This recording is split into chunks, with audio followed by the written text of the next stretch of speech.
Hey y'all, so today I'm going to be talking to you guys about the Upheaval publishing process and how it was one of the worst experiences I have had in my writing career so far.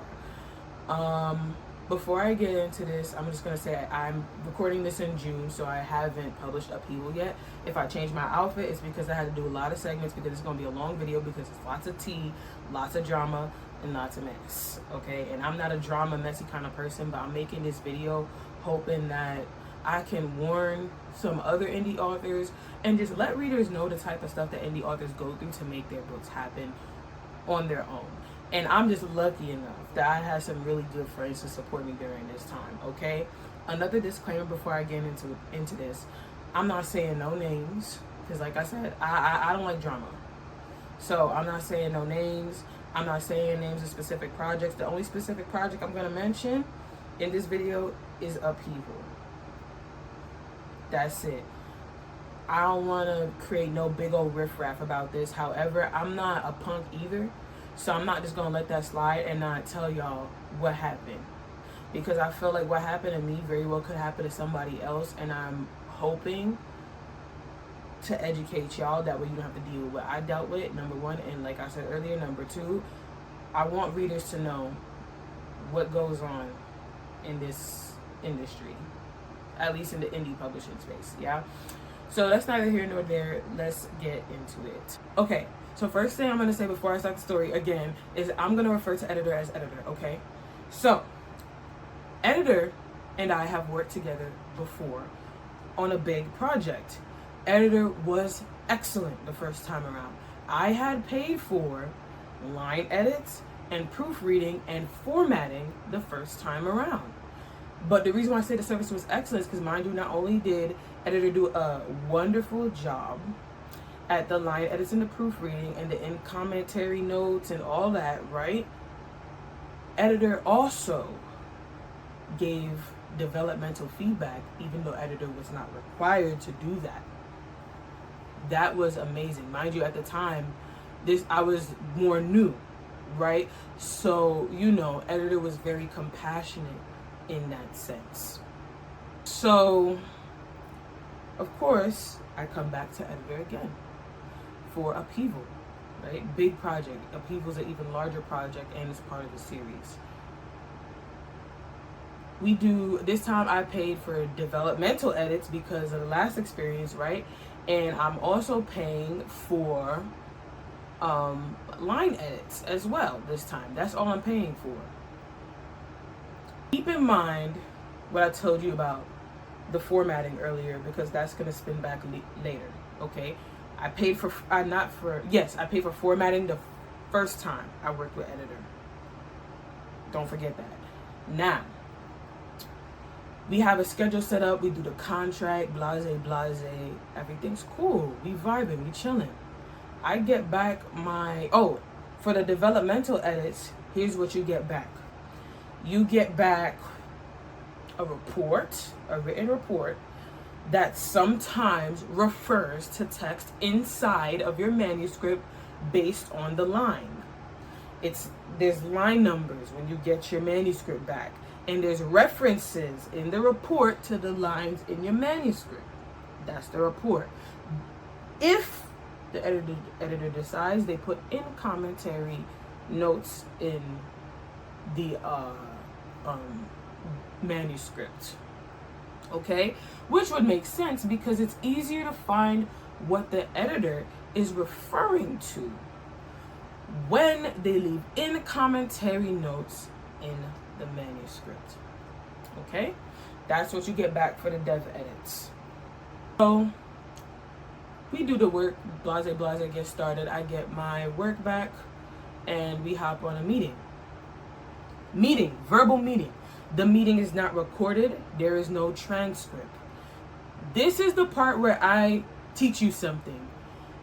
If you have an editor where they do meetings, request that the meeting be recorded.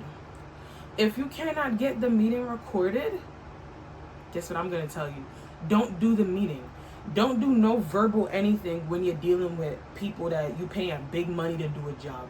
Nothing needs to be verbal. Everything needs to be on paper. And if it's not on paper, it needs to be digitized, recorded somewhere in a file. Okay, so before I continue this story, that's the lesson of this story. I get on the meeting, I get my report back, I looked over the report, I look at the in commentary notes, it looks good, looks decent, looks better than I thought. As we're talking, at one point she goes, I didn't read the whole manuscript. Now, correct me if I'm wrong. Feel free to tell me if some is a little off a rocker, yeah? But if you pay for your entire manuscript to get structurally, developmentally edited, would it not be a given to read the entire manuscript? This is red flag number one. Mind you, I had worked with editor before, and also keep in mind, me and editor is like this. That me and editor, homegirl. So that's what's going through my mind in this moment. I'm like, okay, that sounds weird, but this is my homegirl. Right? We have a rapport. Yeah, so I'm trusting her in this process. She says that a red flag goes up in my mind, and I'm like, oh. Then she explains herself. She's like, okay, I want to challenge you to find what's wrong with your manuscript on your own. Me being me, naive, gullible me, right? I'm like, maybe this is a teaching opportunity. Maybe that's how she works. Maybe that's how she roll. Let's see how it works. Let's try it, right? Because I'm still pretty new in the game. I still got a lot to learn. Let's try it. However, before this meeting ends, I warn her. I tell her, I'm the type of person where you need to point things out to me. I'm not the type of person where you could tell me something ambiguous and think I'm gonna... No. You need to tell me exactly what the problem is and exactly what to do. If I don't know, I'm not gonna see it. If you don't point to the problem, I'm not gonna see it. Right? And that's the service I'm paying for, is it not? I told her that before the meeting cut off. Acknowledge that, okay? She was convinced that her way was the good way. Okay, I gave it a shot. In the report, I corrected what she told me to correct. In the document, I corrected what she told me to correct. Anything that wasn't pointed out, I didn't pay attention to unless I happened to catch it. Which, keep in mind, I'm not always the best at catching my own mistakes. That's what you pay an editor for. You pay the editor to catch the mistakes you don't see. Keep in mind that I did, in fact, edit the manuscript. Don't forget that. I did edit the manuscript. And here's a very important part. Don't miss this part. Chapter titles were missing in my original manuscript. I changed it so that every single of those 50-something chapters had a chapter title. Okay? That is what I sent back. I sent back a changed manuscript with the information I was given. Don't forget that. So now I send it back and I ask, time for the line edits? She says yes. We get on a meeting. We move on to the line edits. So at this point, I sent it back. Editor has the manuscript. On the contract, it says 5 to 6 weeks for the manuscript. I work in education, okay? So I have expressed to editor many of times, so and so times work best for me. These dates work best for me because I'm off from school. So I have plenty of time to meet, coaching sessions, whatever. But when I'm still doing my work, my actual job, which also, if I'm not mistaken, Shorty, I'm pretty sure this is her full time, like, editing. Which, not that that's important, but, you know, just to, like, broaden the picture. Yeah? So, there's very specific times I would like to have my stuff because it would be much more convenient. And I can actually meet with you for your coaching sessions. Anyways, 5 to 6 weeks time period. I'm not stupid. I purposely scheduled my stuff so that way during these vacations I get, I could work on my line edits, developmental edits, whatever. So at this point, I think about 3 weeks have passed by. On contract, it also says 2 weeks before the due date of the manuscript, I'm supposed to get notified if it's supposed to be late. I was not notified. I had to reach out before my spring break, right, to say, hey, what's going on? And it was, mind you, in my mind, I'm like, this is my homegirl. We got a rapport. So I'm not even mad at this point. I'm going to tell y'all when I started getting mad. But at this point, I'm not mad yet. I'm chilling, right? I'm frustrated, but I'm chilling. So then she emails me back and goes, which, y'all, I don't know, I'm debating showing screenshots, but I do have screenshots, okay? But she emails me back after I check in and goes, oh, well, I have a high volume of manuscripts right now, so, you know, I'm a little busy. So I'll have your manuscript by the middle of May. 5 to 6 weeks at the time we started meant that I was supposed to get my manuscript back either within spring break, which is the 3rd week of April, or during the last few days of April and the beginning of May, that week, okay? I'm now getting a reply to my check-in, mind you, that now my manuscript is going to be ready by the middle of May. That's not what we agreed on. I'm like, before this whole process, I'm not gonna lie, she did tell me this is busy season for her. However, if it's busy season for you, it's not my responsibility to make sure you handle your schedule. If you couldn't do it, just say no. If you couldn't do it, maybe we had to push the date back earlier on so I could have planned differently. But I guess it was more important that you keep a customer to keep money in your pocket than to actually say, hey, I actually don't have time for this. I can't do this. I'm overwhelmed. Instead of just saying that, right? Cool. Mind you, this process was very, very incredibly expensive.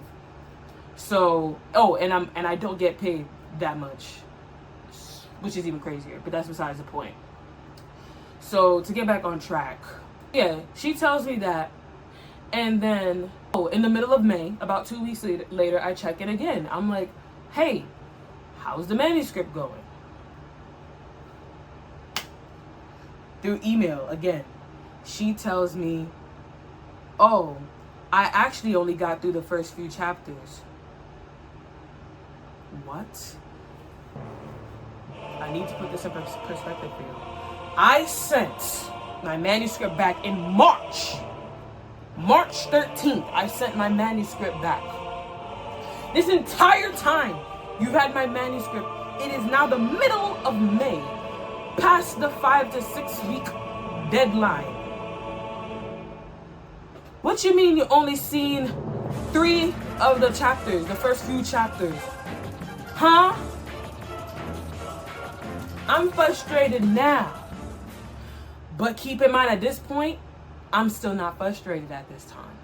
I'm keeping a cool head. I'm like, all right, getting a little on my nerves. But this is my homegirl. I trust you, right? So I'm going to be chill. I'm going to relax. I'm going to be calm. And mind you, I'm still paying the installments for this process.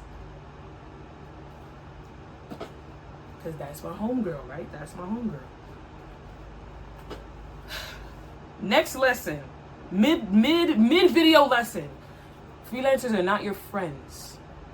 If you happen to be friends with a freelancer before you work with them, fine, that's one thing. But these people you meet on the internet that's freelancing, that's not your friend. That's not your homegirl. It's business. It's always going to be business for them first. Okay? And I'm going to get into more details about that later on, but just keep that in mind. That is a lesson that you need to learn as an indie author. Those are not your friends. Sorry. Yeah. So anyways, after she tells me that she's only done the first few chapters, she says, the end of May now. The end? That's not what we agreed on. Hence, I'm here in June making this video with my ample amount of time because this is the month where I was supposed to be doing other things now. So after she tells me that, I'm like, okay, I'm annoyed now. My lovely friends, I text them, I'm like, hey, I'm in this pickle. What should I do? Right? And I'm also not saying no names of those people either. Hell no. But I text them and I'm like, hey, what should I do or whatever? And, you know, at this point, we're a little more on the chill side or whatever. They tell me to make sure I check in again. So I do. Another week later passes and I check in through text this time. Because at this point, now I'm getting a little more frustrated, right? I'm not officially angry or frustrated, but I'm getting a little more frustrated. So now I want a quick response. So I text Shorty. And I'm like, hey, how's the manuscript going?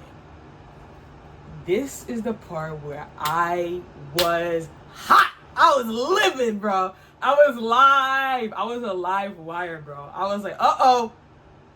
Uh-oh. Like,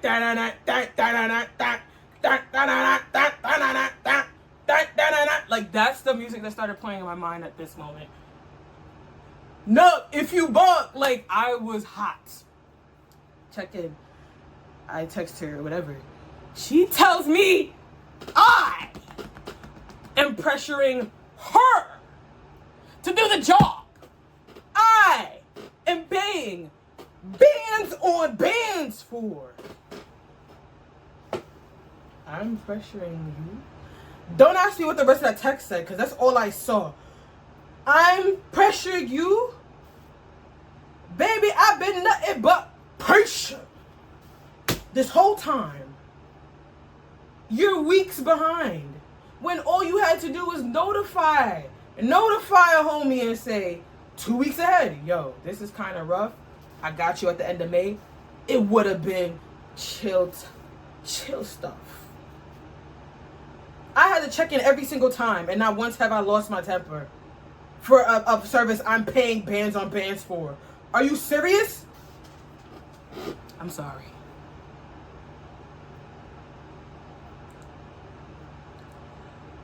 So, at this point, I had to take a deep breath. I text my friends, I vent to my friends, and they're like, okay, here's what you do. Da-da-da-da-da-da. Now, I had came up with this myself after I was done talking to my friends. The way this editor works, she sends things in segments. So in my mind, because anytime I got the entire manuscript back, she sends the manuscript back in segments, the entire thing, but everything's in a zip file of a certain amount of chapters. So in my mind, I'm like, okay, this could work, right? What if you send me back every 10 chapters you do, you send me it back. That way I can edit on my end while you're editing on your end, and we still won't be behind. Because if I hadn't said what I said, gang, I would have gotten my manuscript back sometime in June. I would have just now been getting it back, low key. So I was like, look, I don't want to wait till June to do this. Let's do it this way, right? That way I can edit on my end, you continue editing on your end, and it's like a reciprocal. You know what I'm saying? It wasn't a bad idea. It really wasn't. And you know how I know it wasn't a bad idea? Check this out. She denies my request. At this point, I know Shorty's getting salty because it made sense and you're just being extra now. Oh no, I can't do that because I'm feeling pressured. Okay. That's what I texted back. That's how you know I'm hot. I said okay with a period. All I know is that okay did. Because all of a sudden, by the end of the same week, guess what I got? The first 10 chapters. So you know you're in the wrong. Because I still got the first 10 chapters. Are you kidding me? That's not good customer service, gang. And me as the customer, I'm having ill patience because I'm thinking of you as my homegirl, somebody I build rapport with, somebody I trust, and you abusing it. That's why I told y'all earlier that these people are not your friends. Because whole time, I'm trying to be chill, trying to be cool, and you prioritizing your other clients over me because you trying to... Thank you. And you know how... Let me stay on topic. Because there's a whole lot of... Let me stay on topic. But... So anyway, I get the first 10 chapters back. I get the next set of 10 chapters back. After those first 10 chapters, she sent back the week before. And I get an email, a long email. One of the quotations in this email claims that my manuscript is giving first draft vibes still. Remember what I said earlier about the chapter titles, because it's gonna come up right now. Not right now, a little bit later. Okay, keep that in mind. She said it's giving first draft vibes. I'm like, how? wait, what are you talking about? I did work on the manuscript or whatever, but in my mind, I'm like, there must have been a lot I didn't catch. But remember what I said during the meeting. If it's not pointed out, how would I know? And then she also said, oh, we could do more coaching sessions. But I'm like, how would I know to do a coaching session if it's not pointed out in the report or the manuscript? That you didn't read all the way through, by the way, during the developmental edits. But I don't have evidence of that because we did it during a meeting, which is why you record your meetings. Do everything on paper. If it's not going to be evidence anywhere, don't do it.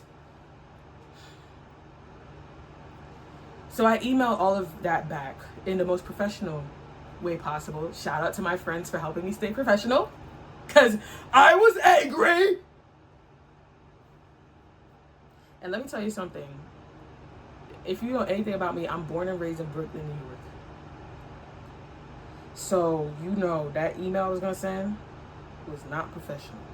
So I had to read it back. But my friends helped me get it together. So I emailed all that back about the developmental edit. And then she's like, oh, wow, I didn't notice or whatever. And mind you, I did ask for a refund. And she said, well, the deposit I can't refund back, which it says non-refundable in the contract. You think I would know to say 2 weeks ahead you should have emailed me if I didn't know that about the contract? Like, duh, but I want the rest of the money back. The part that is refundable. I didn't get it back, by the way.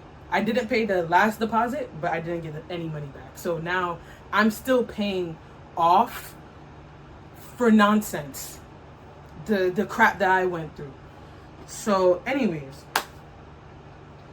So she says all that, and I send her another email back with screenshots of how late my manuscript was. And then her denying the proposal I made. I sent screenshots of everything, and then she got even more tight or whatever, professionally, of course. And then saying that she can't do a refund, blase, whatever. So at this point, she's like, well, we could just stop, or, we could continue the manuscript. And I was like, duh, continue it. Because you're talking about you're not giving me a refund. Do the work. No, you're not getting bands on bands for free. Finish it. So she finishes it. We do the next few weeks. I get my manuscript back. I think I'm done with this party, right? The party's still pumping, y'all. I'm reading my manuscript, fixing my manuscript. I get up to chapter 40-something. I'm starting to realize something. And I feel like I'm going a little crazy at this point. Where are my chapter titles?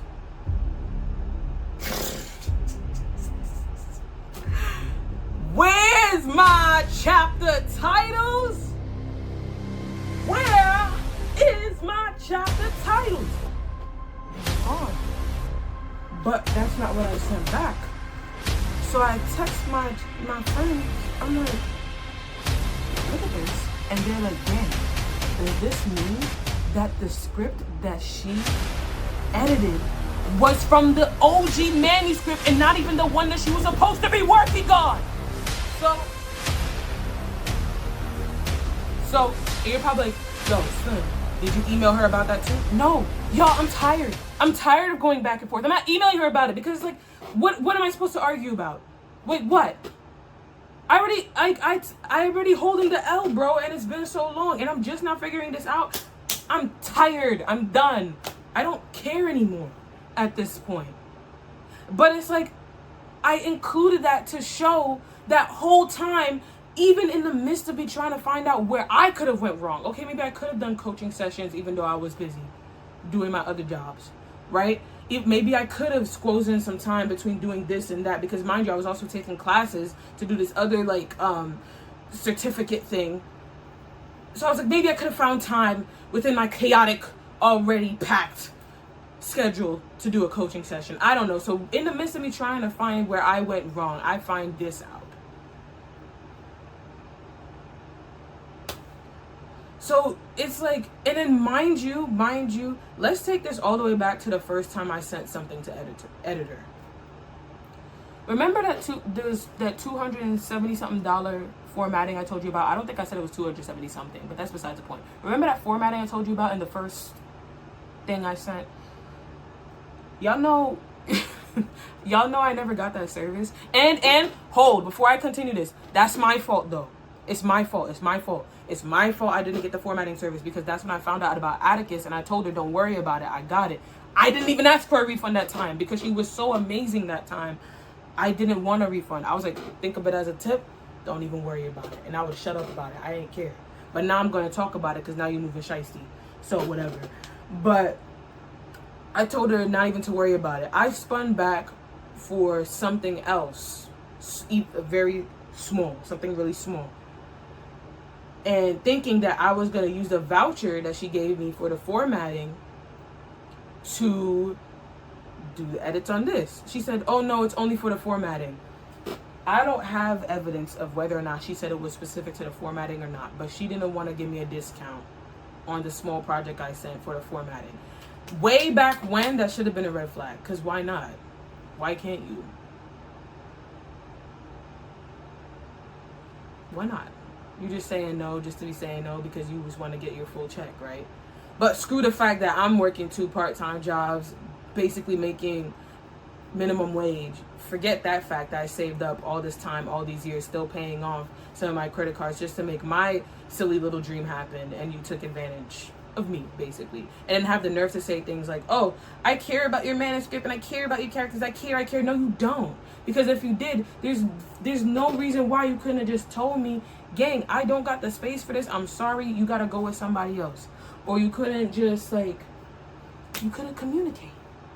And the whole time I wouldn't have been this mad about the lateness if you had just told me what was going on. Doesn't matter. If you really cared as much as you did, if we really was homegirls for real, you would have just told me 2 weeks ahead, like it says in the contract. But you chose not to say anything, take my bread, spend it on whatever, and then refuse a refund? Yeah. Oh, and if you think that's the end of the drama, you're wrong. Because in the next video, I'm going to be talking about the cover art drama during the publishing process of Upheaval. Now, before I even send y'all to that future video, right, I am going to shout out Michael LeBourne and the Left Unread community, right, for helping me get the cover I have now, okay, because I probably did a cover review at some point. They were excellent. The artist I worked with Michael LeBourne, excellent. I have not a single complaint about any of that. That is beautiful. That is wonderful. None of them had to do what they did. None of them had to last minute move things. Or they didn't have to do any of that. Then I have no complaints about that. That was wonderful. This has nothing to do with them. This has everything to do with what led up to the point where I posted a post where I said I was quitting. I was done for eternity. I was putting up the pen. I was burning the papers. I was putting them on my pitchfork. Pitchfork! Right? So, yeah. It's what led to that I want to talk about next. Because the cover artist, that was a whole nother... Yeah. But anyway, that's that on that. I don't like no drama, no tea, no shade, but I want y'all to be warned of the snake pit that's out there before you get yourself caught up in some mess, okay?